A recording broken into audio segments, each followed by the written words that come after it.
Et bonjour à tous, correction d'exercice aujourd'hui. Alors, une vidéo un peu particulière parce que j'avais commencé à faire cette vidéo il y a quelques minutes et puis j'ai été interrompu par une urgence, ce qui fait que bon, bah, j'ai pas pu finir la vidéo, j'ai pas mis sur pause non plus, je me suis trompé, enfin bref. Du coup, tout est rédigé quasiment dans cet exo-là, à part la fin.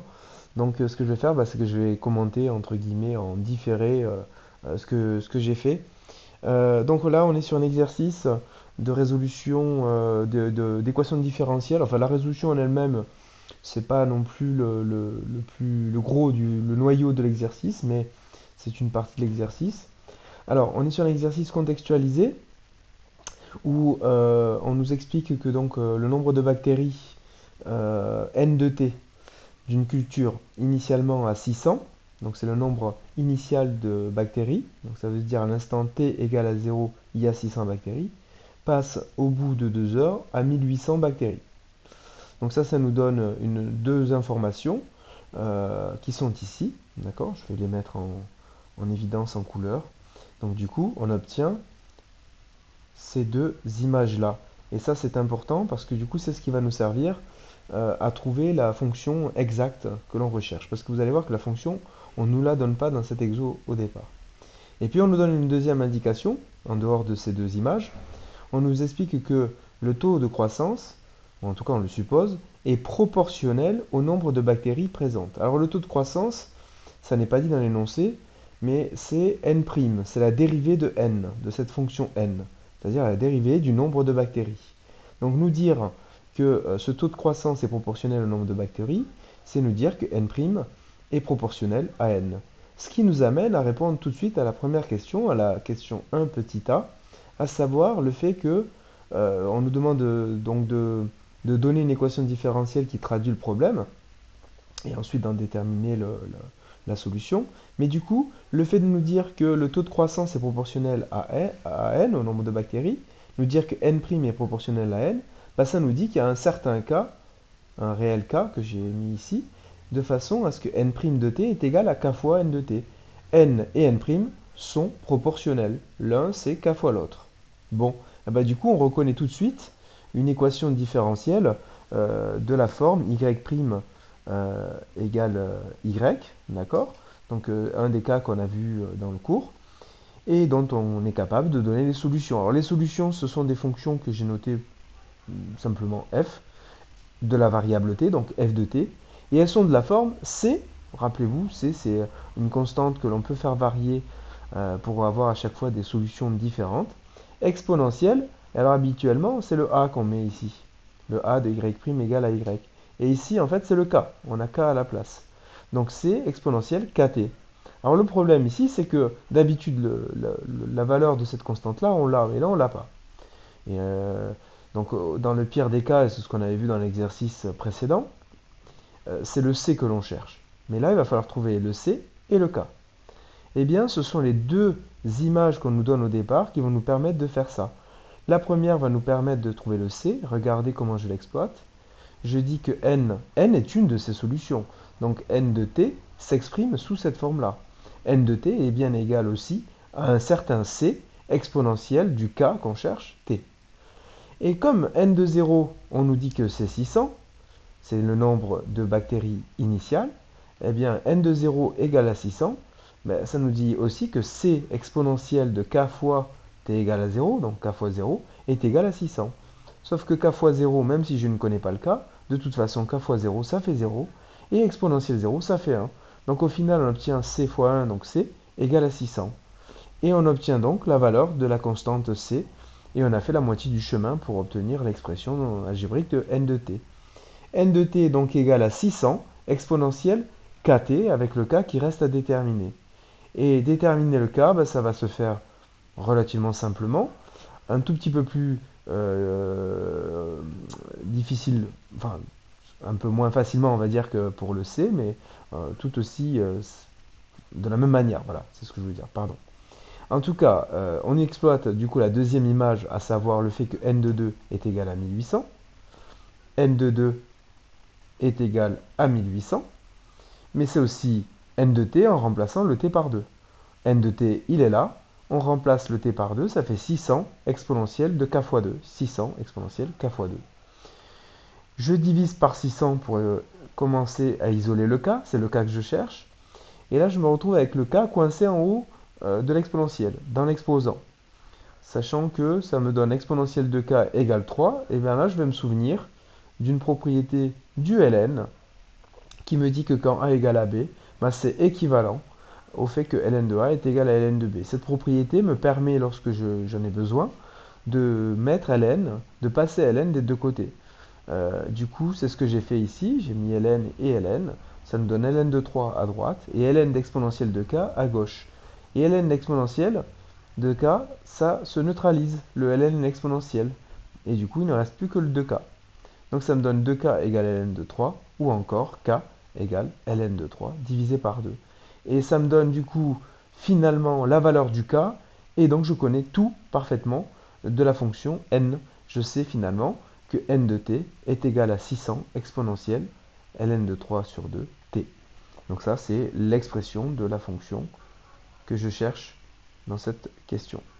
Pardon pour l'imprécision de mes traits.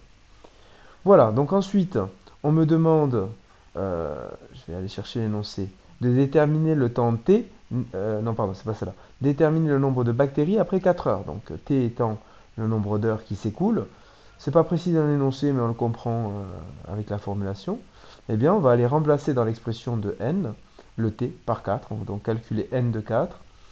On obtient 600 fois exponentielle de ln de 3 sur 2 fois 4. Et après un bref passage à la calculatrice, je l'ai tapé ici, on obtient que c'est égal à 5400, tout rond. Donc 5400. Alors, j'ai pas fait de phrase de conclusion ici, mais on en déduit que au bout de 4 heures, la culture comporte 5400 bactéries. D'accord?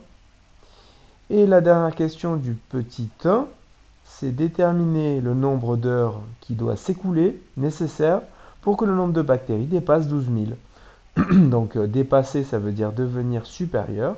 Et donc on résout l'inéquation n de t supérieur ou égal à 12 000, sachant qu'on cherche le t. Donc j'ai remplacé n de t par son expression, celle qu'on a obtenue à la question petit a. Donc 600 exponentielle, alors j'ai mis le t devant, ça ne change rien, t ln de 3 sur 2, supérieur ou égal à 12 000, et je cherche le t, donc je vais tout faire pour l'isoler. Donc j'ai commencé par diviser par 600.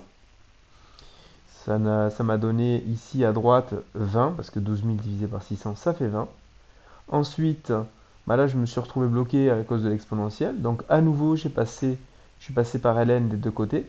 Ln de 20 à droite et ln de tout l'exponentiel à gauche. Et ln et exponentielle se neutralisent pour laisser la place à juste ce qu'il y avait dans l'exposant, c'est-à-dire t ln de 3 sur 2, qui doit être supérieur ou égal à ln de 20. Et je peux finir d'isoler le t en me débarrassant du ln de 3 sur 2. Alors pour ça, j'ai multiplié par 2 et divisé par ln de 3. Donc fois 2 et divisé par ln de 3. Fois 2 pour me débarrasser du demi là, et divisé par ln de 3 pour me débarrasser du ln de 3. Ça me donne que t doit être supérieur à cette valeur là. Et après un passage à la calculatrice encore une fois, ça m'a donné 5,45 environ, que j'ai arrondi à 5,5 parce que pour la conclusion c'était plus commode. Il s'agit d'heures, 5,5 heures, ben ça fait 5h30, ça fait 5h30. Donc c'est à partir de 5h30 que le nombre, au bout de 5h30, peut-être ça aurait été plus judicieux d'écrire ça, que le nombre de bactéries dépasse 12 000. D'accord? Qu'on dépasse les 12 000 bactéries dans la culture. Une petite précision que je n'ai pas écrite, lorsque du coup je passe de là à là, j'ai donc multiplié par 2 et divisé par ln de 3. Il faut quand même être vigilant quand on manipule des ln dans une inégalité parce que, vous le savez, lorsqu'on est dans une inégalité, dans une inéquation en particulier, et que l'on fait des manipulations algébriques, que l'on multiplie des deux côtés, qu'on additionne des deux côtés le même nombre, etc., etc., il faut être vigilant à une chose, c'est que sur les inégalités, lorsque l'on multiplie ou que l'on divise par un nombre positif, pas de souci, aucun changement de sens d'inégalité. Mais lorsqu'on multiplie par un nombre négatif, ou que l'on divise par un nombre négatif, ça oblige à changer le sens de l'inégalité. Or, quand on a un ln, comme c'était le cas ici, avec le ln de 3, c'est dangereux parce que le ln, potentiellement, peut être négatif. Rappelez-vous que ln est une fonction strictement croissante. Je vous refais le tableau de ln avec x, juste les variations. On a 0 ici, qui est une valeur interdite. ln de 0 n'existe pas, et ln avant 0, ça n'existe pas non plus. On sait que les limites, c'est moins l'infini, et plus l'infini. Et on sait que ln de 1, ça vaut 0. Et on avait expliqué que du coup, ça nous donnait que ici, ln est moins, et qu'après, ln devient plus. Bon, là, il n'y a pas de problème, puisque le ln de 3, c'est prendre le ln d'une valeur qui est après 1. Donc forcément, le ln de 3 est dans les plus. Mais si j'avais pris si j'avais été amené à manipuler ln de, je sais pas moi, 0,5 par exemple, qui aurait été entre le 0 et le 1, et bien là, ln de 0,5 étant négatif, si j'avais dû le multiplier ou le diviser des deux côtés, ça m'aurait obligé à changer le sens de l'égalité. Et ça, on n'y pense pas, parce que du coup, il n'y a pas la négativité qui saute aux yeux, comme quand on divise, je sais pas moi, quand on divise par moins 2 par exemple, ou quand on multiplie par moins 5 des deux côtés d'une inégalité, bon ben, on pense plus facilement au fait que on est en train de diviser ou de multiplier par un nombre négatif, et donc on pense plus facilement à changer le signe. Mais si on doit multiplier ou diviser des deux côtés par ln de 0,5 par exemple, on ne voit pas ce moins, il est un peu caché, il est un peu masqué. Donc il faut penser à donc, ce tableau, et notamment le signe de ln. D'accord? Donc si on a un ln de avant 1, bah il est négatif, donc il faudra peut-être être vigilant sur ce qui se passe. Bon, ici, il n'y avait pas ce problème-là. ln de 3 étant positif, je vais le rajouter, hein. Euh, je vais gommer ici, hop,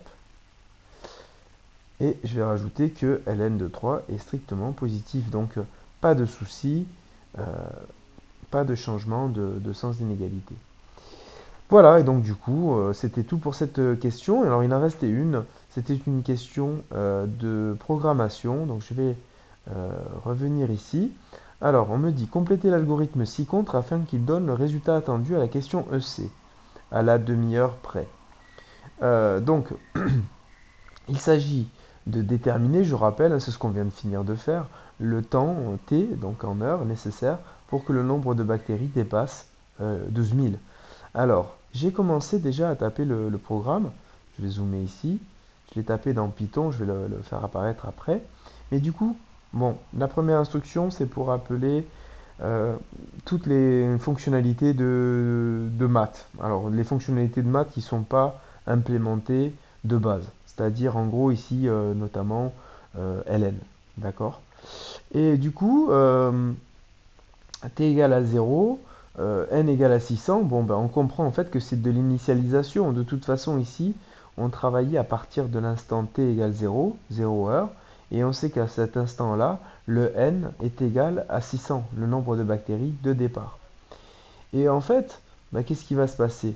On va demander à avancer dans le temps, c'est-à-dire augmenter le temps, et en même temps passer au nombre de bactéries suivant jusqu'à ce que, ou plutôt tant que, le nombre de bactéries n'a pas atteint les 12 000. Donc, autrement dit, ici, c'est tant que n... Ah, pardon, c'est pas en vert que je voulais mettre, c'était en noir. Bon, je vais mettre en bleu. On va mettre tant que n... Alors, pourquoi c'est si épais? Oui, parce que j'ai zoomé. Tant que n est plus petit que 12 000. Bah, tant que c'est plus petit que 12 000, en gros, on va le dire continue de travailler. Alors le t, lui, vu que ce sont des heures, là on me demande d'avancer dans le temps. Finalement, on comprend avec l'instruction qui a été mise entre parenthèses ici, je vais la souligner, tiens, surligner même, je vais la surligner. Avec ce qui est écrit là, on comprend que le temps, on va le faire avancer de demi-heure en demi-heure. Donc de 0,5 en 0,5. Donc le t, je vais le faire avancer de 0,5 en 0,5 en faisant prendre 0,5 de plus par rapport au précédent à chaque fois. Et le n, eh bien, qu'est-ce qu'on va lui faire? Alors là, je pense que je vais être un peu embêté. Je vais zoomer encore davantage et je vais diminuer la taille de mon, voilà, de mon curseur. Et le n, en fait, je vais lui faire prendre la valeur 600 exponentielle. Oui, j'ai parlé de ln tout à l'heure, mais en fait c'est exponentiel dont j'ai besoin. Alors par contre, je vous avoue que je ne sais pas comment on utilise exponentiel avec Python. Donc je testerai, si ça marche pas, tant pis, je corrigerai par la suite. Donc 600 exponentielle. Alors je pense que ça doit s'écrire E puissance. Donc, alors non, pardon, puissance, c'est pas comme ça. En Python, c'est double étoile. L'étoile seule, c'est multiplier, et la double étoile, c'est pour mettre puissance. Puissance, et donc on a dit, ah ben justement, j'ai aussi besoin de ln, donc ln de 3 fois t, le tout sur 2, alors attendez que je réfléchisse, peut-être comme ça,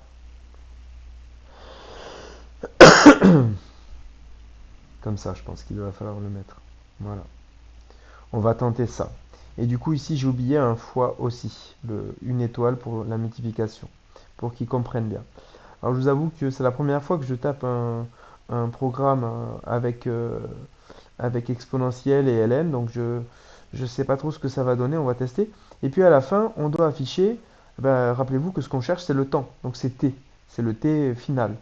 Et donc du coup ça c'est une instruction qu'on n'a jamais vue parce que on nous explique dans les programmes qu'on ne doit pas trop l'utiliser, on doit faire autrement. C'est l'instruction print. L'instruction print, ça veut dire, print en anglais, ça veut dire imprimer, et il faut comprendre afficher en fait. D'accord? Donc voilà, donc peut-être que je vais voir maintenant ce que ça donne dans Python. Donc j'avais commencé à taper ici le programme, je vais le mettre en grand, hop, on va zoomer, voilà.